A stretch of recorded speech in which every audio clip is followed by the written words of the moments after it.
Hello, everyone. I'm Stephanie McGuire here with SC Thrive, and welcome to this segment of Real People, Real Conversations with our guest speaker, Lavanya Graham-Dixson from Trident Area Agency on Aging.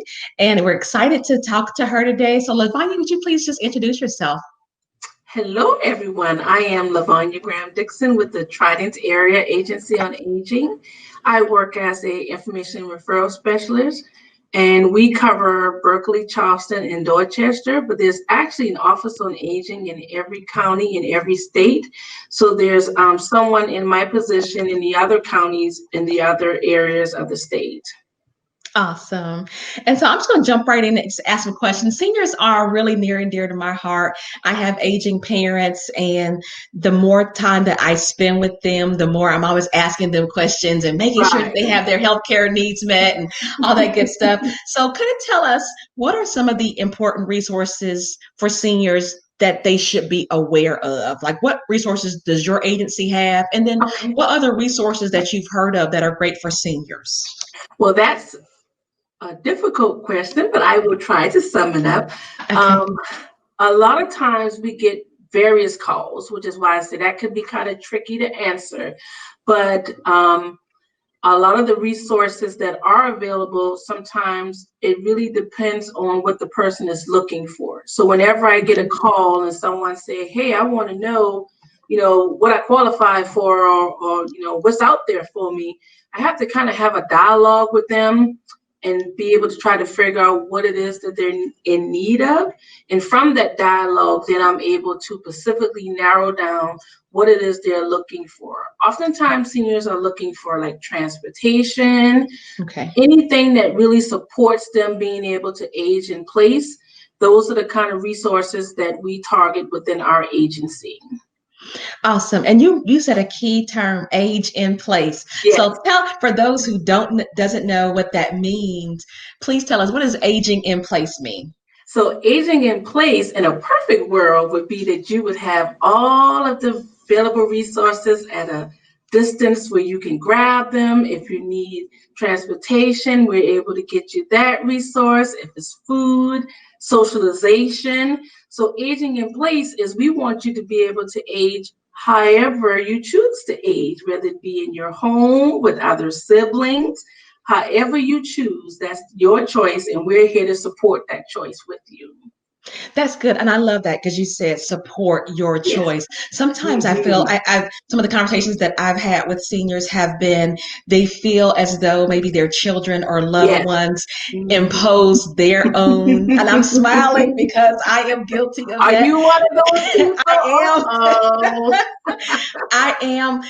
I had a conversation with my parents just just 2 months ago now. And we were trying to get them to relocate here to South Carolina.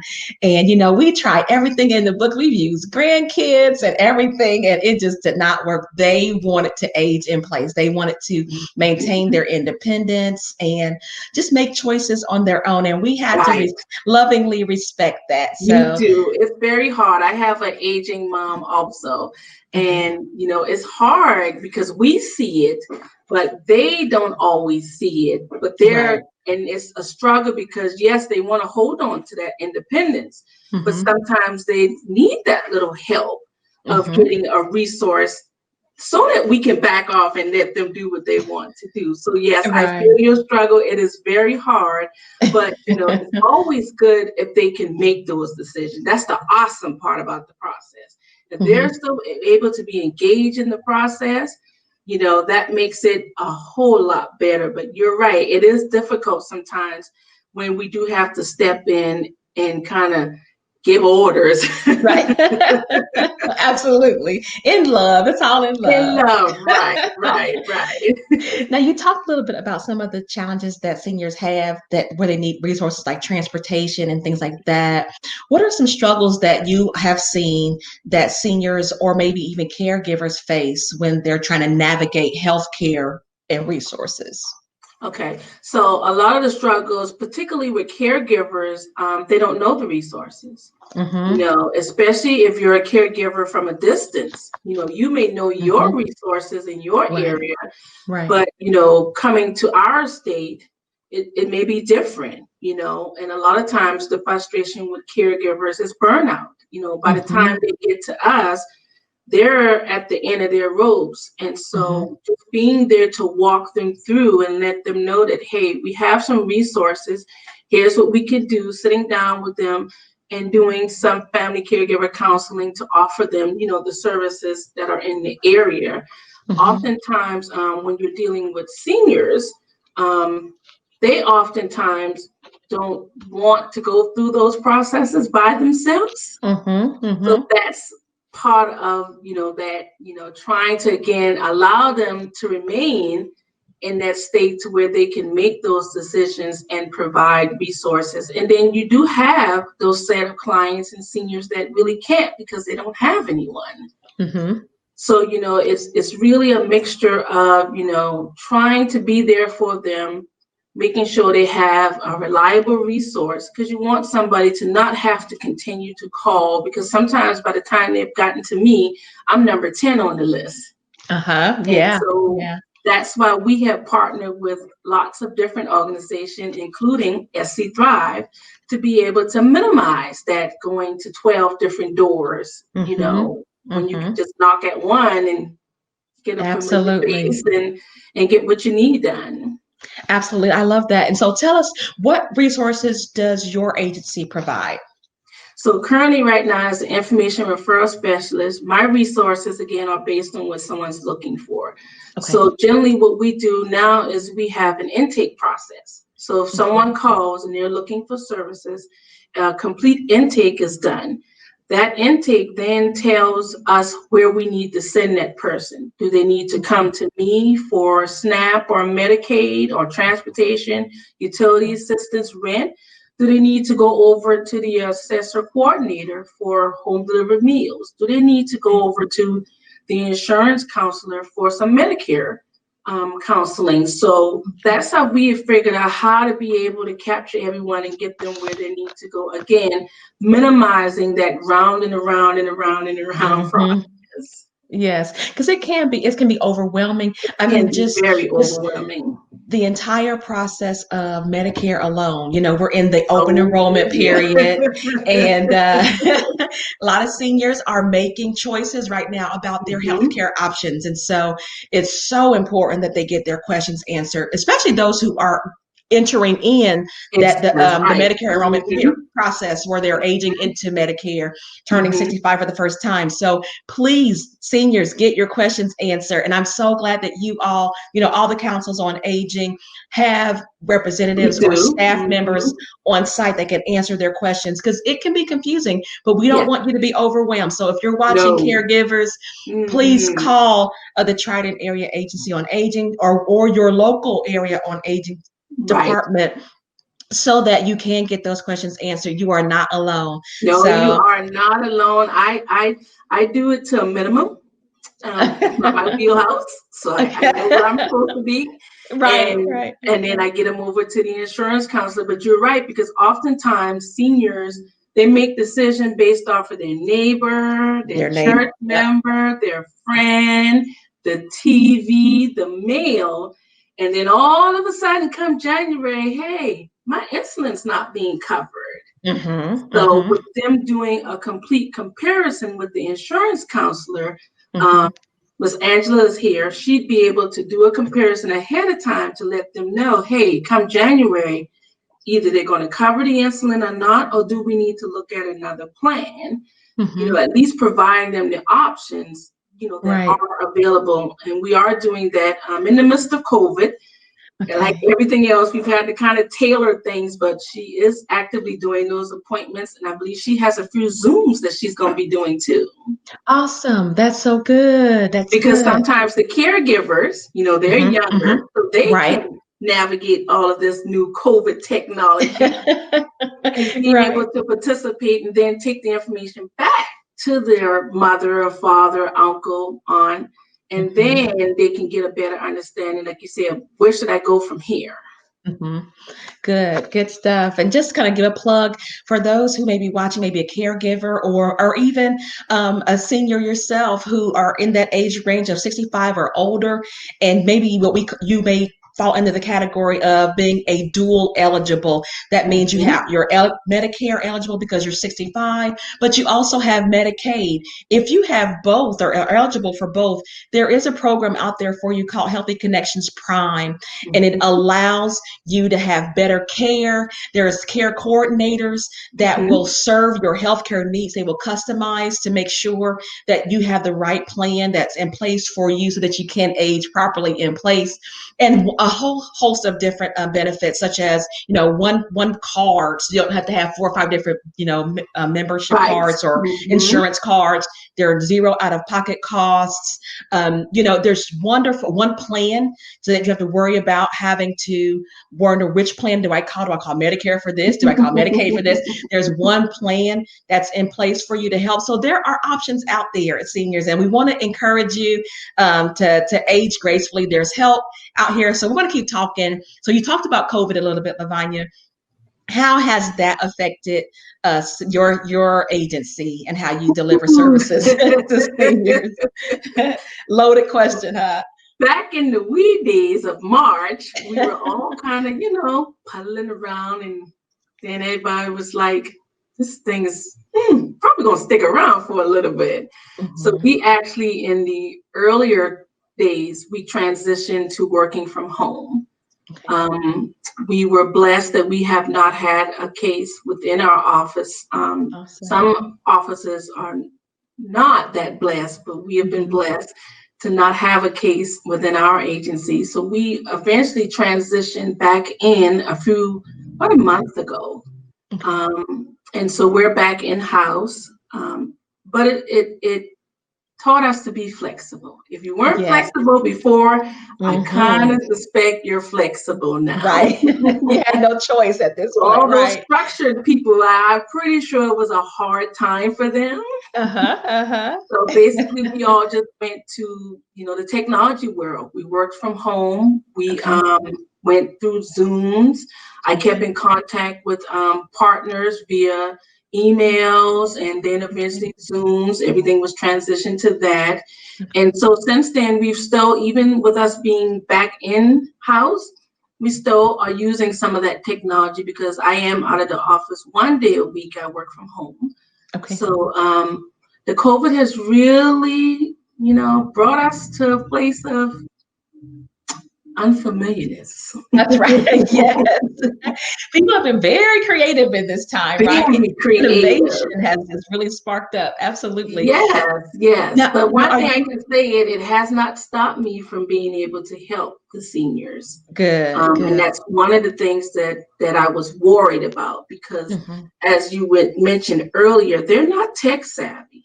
Right. So I've gotten creative. So I go, hey, where's your granddaughter that's probably not in college right now? So trying to work, whatever magical system they have, because a lot of them, we found in the beginning, didn't have the technology that was, required for a lot of things. So it's really been an adventure, but it's been fun. It's been fun. Good. So you all are still serving seniors. Now, are any of your locations open for seniors to come in to receive services, or no? We are currently closed to the public, and I believe most of the offices on aging, they are. But like I said, we are still able to assist them via taking phone calls. If they need help with filling out applications, I can help them with that over the phone, via email. But yes, we are still closed actually to the public. Okay, great. I'm just sad, because I kind of miss them, when they come in for their appointments and stuff, and you get that one-on-one with them. And absolutely. But we'll get back there one day. Absolutely. Yes, we will. We miss that people interaction. Yes, that people interaction is very important. Absolutely. I want to ask a question too, switching gears a little bit, about long-term care. So tell us what seniors should know about long-term care. Like, what are some of the myths that you have heard, maybe, or some stigma around long-term care, and what should they know? Plan. I can't say it any more plainer than that. You have to have a plan of action. And that has come into play with one of the great partnerships we have at SC Thrive, that Okay. I'm now able to do the long-term care applications with Medicaid. Yay. So I have been Awesome. able to get families that qualify signed up for Medicaid. When you mentioned Okay. stigmas, a lot of them felt like they didn't qualify. Well, I have a Mm-hmm. home, I have a car, I have a few dollars in the bank, but I need Mm-hmm. care. So talking with them and walking them through it and getting them to be able to sign up for the long-term care has been an awesome experience. I had one last week. She was a parent to her adult child that's been disabled pretty much since he was in his 20s.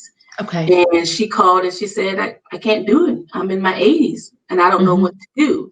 And so Mm. being able to walk her through that process and getting that long-term care Medicaid approved and Mm-hmm. getting him placed and relieving her was the best thing I'd done last week. It didn't matter what else I did last Absolutely. week.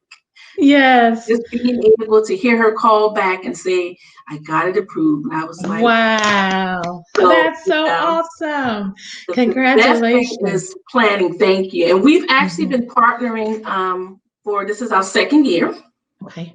And so we started out as a pilot last year. There are a few Office on Agings that do have counselors that were trained.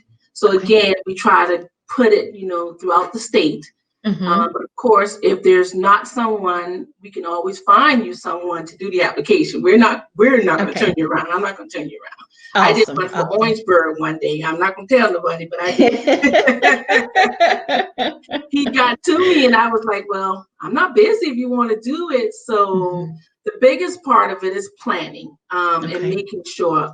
A lot of people access long-term care by long-term care policies. And of Mhm. course, we know you have to purchase those in your wonder years. They won't give Mhm. them to you in your senior years. So a Right. lot of families are tapping into long-term care policies. Okay. And unfortunately, a lot of families are having to use their parents' savings accounts Mhm. that they were probably saving for a rainy day in Mhm. order to be able to help them to survive within their homes and needing care. Because beyond the long-term care with Medicaid, there's really nothing else that's available for our states. Some states are a lot more advanced, have a lot more resources, but Okay. here we work what we have. So yeah, Mhm. I think the biggest part about it is planning. Make sure you have some idea of how you're going to take care of your loved one in the event that something happens and they need that long-term care. We may be Absolutely. able to get you a respite grant through the Family Caregiver Program to Okay. offer that caregiver a temporary break from the care, but it's basically just a respite. So you're still going to be needing that long-term care. This is so good. This is so good. Really, because I was just getting ready to ask you, sort of walk us through a daily experience of what a caregiver goes through. I mean, like you said, the client that you had that was 80 years old caring for a Mhm. disabled child and not Right. knowing what to do. I know plenty of people who are in that situation where they didn't know that an accident was going to happen, or maybe Right. a parent fell and now they're having to have some home and community-based services and don't Mhm. really know really how to pick a provider, or how to select a Right. healthcare company. There's so many questions that are out there for caregivers, and caregivers really suffer, not just mentally but physically They sometimes do. Mhm. when they're caring for a loved one. So can you talk a little bit about that? Like, what does a caregiver have to go through? Statistically, the caregiver, if they don't get any help, they actually will leave before the person they're caring for. Mm, There have been many studies that show that because they then deprive themselves of care for themselves. They get burnout, mm-hmm. you Yep. know, some of them even contemplate suicide. Mm, So that's one of the reasons why when I come into contact with a caregiver, the first thing I ask, like you say, is what's your daily routine with the person you're caring for? That gives mm-hmm. me an insight of the level, like you say, of what's really going on. Mm-hmm. But it's very stressful because oftentimes the families that I come into, someone has had to quit their job Mm, and move in with someone. to care for them. It Wow. may be someone, there have been times when there's someone that they knew 10 years ago. Well, Mm. mom's not the person from 10 years ago, you Right. know? Right. Oftentimes Absolutely. it's, broken families that, someone else has to come in and go, well, I'm available, I can do it. And in our state, we don't offer caregiver payment assistance. So oftentimes people are, again, leaving their jobs, their full-time jobs, and Mm-hmm. becoming caregivers. And they're like, you say, what do I do now? What do I do now? What do I Exactly. do now? I could Mm-hmm. probably do this for another year or two, but I can't do this for 5 or 10 years more. Mm-hmm. Mm-hmm. So, Mm-hmm. a lot of what we do is education. Okay. That's We good. educate the caregivers on what's available. We work with other agencies to try to get them services if we're not able to get them the services right away. Because sometimes Okay. there's a little application process, as you know, with anything, you got to know Yes. a little bit about you. Right. Right. But the biggest thing is the educating them, like you say, on what's available and the Okay. resources and connecting them to those resources. Because we don't want to just say, hey, call Joe Blow, Right. and we never hear anything back. We want to be Mm-hmm. able to effectively refer them someplace, especially if it's something that we can't do within the house. So Mm-hmm. most of the time, the caregivers, when they're calling us, we don't get too many that are, right at the beginning. They're Right. like Right. middle Well and into, yeah. falling off the cliff type situation. And Mm-hmm. and it's sad because they're at their last. Mm-hmm. And so they Mm-hmm. really don't know what to do at that point. So again, being there, like with the lady and her son, being there to be able to show them that there's hope. We can do this. Yes. I just need you to Yeah. hold on, Yeah.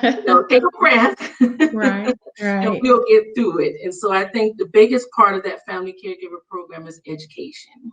That's good. And then you said a grant, a respite care grant, Yes. something like that. Mhm. So what is that? So the What is respite respite for grant, those who may not know? I mean, some probably do. If you're a caregiver, you probably know, you heard of it, or maybe you haven't. So what is right. respite? And then what is the respite care grant that you guys So have? respite is a temporary break for the caregiver, and that caregiver can then apply for. We have a respite grant through the Family Caregiver Program. So Okay. that respite break allows them to be able to do things that they can't do because they're a caregiver. Like I mentioned Mm-hmm. earlier, they've given up their doctor appointments, they've given up their hair appointments. Right. A lot of them have given up their religion Mm-hmm. because they can't get to their churches anymore. So being able to provide them that break. So what Mm-hmm. happens underneath that caregiver respite grant is we will then pay an agency that's already contracted with us. The, Okay. the caregiver will choose an agency, and that person will then send out an aide to allow them to leave the home. That's So awesome. they That's can go awesome. to lunch with the girls like they used to. Hey, they Yeah. might even want to do a girls' weekend trip. Really? You can do Yeah. that. So is there a time frame? Like, is there a certain number of days that they can use, or how does that work? Is it a one-time deal and Good all that good question. stuff? Hmm. So each case is tailored toward that person. You may Okay. have someone that may call and say, "Hey, I need a break. I'm going on a cruise," and we've had that one before. And I'll be Okay. gone for 3 days. Okay. I need a break. Then you may have someone that say, "You know what? I just want to go to Bible study on Thursday and regular service on Sunday." Then you may have a caregiver that said, "You know what? I just want to get out of here 5 days a week for 2 hours." So it's Okay. really hard to say, but I Okay. can tell you that the grant is once a year. Okay. We do also offer an Alzheimer's respite grant. And so that Oh, grant wow. is available for caregivers that are caring for loved ones with Alzheimer's or dementia. Okay. And so, of course, we know that Alzheimer's and dementia is a very difficult disease. Yes, it is. And Hmm. so that also gives those caregivers a break too. That is wonderful. And this is available at all the areas on aging across the state? The Family Caregiver Program is available at every area agency on aging. We all Wow. may do it a little different, but we all do it. That is wonderful. Listen, I applaud you for that. I really do, because I don't even want to go into the stories, but I'm telling you, I know so many people who are caregivers and Yes, they are struggling, and and they're young. they're They're young. young. Yes, Mhm. yes. So for to know that that is even an option, we Right, have, right. I use this hashtag that says self-care is not selfish, or self-care That is is, I like that self-love. one. Okay, you yeah. know I can't say that I created that. I didn't, but I use it. No, I use it. So self-care is not selfish, and It's self-care not. is self-love. So if you Mhm. are a caregiver, there is help for you as Right. well. We encourage you to reach out to our wonderful partners on the areas on aging. And then my last question is, how can communities best support caregivers? Communities can best support caregivers by just being there for them. Okay. Oftentimes, again, I think it was a few days ago, caregiver called and the neighbors was helping them with the relative. Mm-hmm. Oftentimes the community will step in and we get a lot of referrals that way. Just before we got on here, I had Yeah. gotten a call from a church. They're Okay. trying to help a lady that doesn't have Awesome. a phone. So Mm-hmm. churches, communities, neighbors, Mm-hmm. we have food delivery drivers that will see people and go, hey, I went by this house, but I didn't go by Mm-hmm. that house. Mm-hmm. But I Mm-hmm. saw this down the street. So Yeah. the community has a lot to do with us getting folks services. That And is I so think they can good. just best support by continuing to refer to us. When you see Mm-hmm. something, or if you think, I think you may want to call these folks just to see what they can offer. Mm-hmm. And I think that has really helped a lot, because we can be all places, but we can't be everywhere. That's right. Especially not at the same time, At right? the same time, right? Yes. So the So this community has stepped in many ways to help us get senior services. That's good. I love to say, we have a course called Mental Health First Aid, and Yes, we talk about how it's important to build community it is around very important. individuals. When you Hmm. see something, say something. So That's right. I'm glad that you, Lavanya, have great, partners that will say something when they Yes, see something happen, especially whether it's a senior or anyone. So anyone. That's the key. We've so gotten calls from um, policemen that have gone out to homes. We okay, work very closely with Adult Protective Services. okay. If they get a case and they're looking for services, we work close with them. So yeah, it's very important to keep that partnership strong, because you don't want people, a professional, to be out trying to boggle themselves when they can just pick up the phone and call one number. Right, So right. it is very important to maintain those strong partnerships too, because they too help us get to clients in need a lot too. And That's I'm good. grateful for my partners. I love my partners. I do too. I love my partners too. So to wrap up, tell us how people can reach you, not you specifically, but for your agency, because you don't want to get a million calls. But how can people reach the Triton Area Agency on Aging? How can they reach the state office? Just if they're not in the Charleston, Berkeley, Dorchester area, they want to know kind of where their area on aging office is. And just tell us kind of all that contact information. So we're actually now currently under the South Carolina Department of Aging. Okay. They're in Columbia. Mm-hmm. Most of the times we get calls from them that are then routed down. We're actually housed here in North Charleston. Okay. Um, we're centrally located. We moved a couple of years ago to kind of get more closer to the community, Mm-hmm. because where we were on the bus line, but it's kind of difficult to navigate. So now we're like in the heart of North Charleston, so you can pretty much Okay. get to us now. Awesome. Um, Awesome. but we're at 5895 Core Road, and we're Okay. at 419.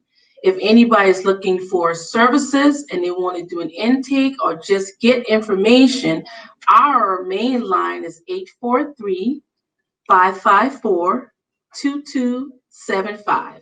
And I can almost guarantee you, you call that number, they're going to find me. Can you repeat that number one more time? Not a problem. The main line is 843-554-2275. Awesome. Awesome. That is so good. Lavanya, thank you so much. Thank you, Stephanie. And This was really nice. this was good. I loved it. I loved it. Well, listen, folks, you have seen and have heard our real people, real conversations. These are real people in South Carolina doing amazing, amazing things, and we want to hear about it. So if you want to learn more about what SC Thrive is doing and our wonderful partners, please visit us at our website at scthrive.org. We also have a contact center where we can help you with applications for things like Medicaid and SNAP and long-term care and all the other programs. Taxes is coming up next year, so get your documents ready. Tax person, SC Thrive, yes. Yes. So, but there's so many wonderful resources that we can offer. One of the things I do want to mention, I kind of alluded to it earlier, was our self-care class. We have a self-care class for any of our partners or those who are interested in the community. It's absolutely free at this point, and it's virtual, so you can just log on Eventbrite at scthrive.eventbrite.com or go to our website again at scthrive.org. All of our trainings are listed there. We want to be able to help.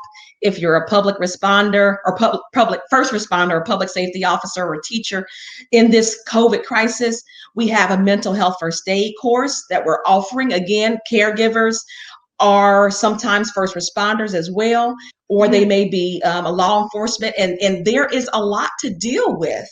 And so we want to make sure that we offer these courses to you. There's help here. So again, that plea is just to reach out to us. Follow us on our socials, on Instagram, Facebook, and things like that. But we want to connect with you. We want to build a community around you so that you know that you are supported, that you can age gracefully. So with that, thank you so much, and we'll talk to you next time.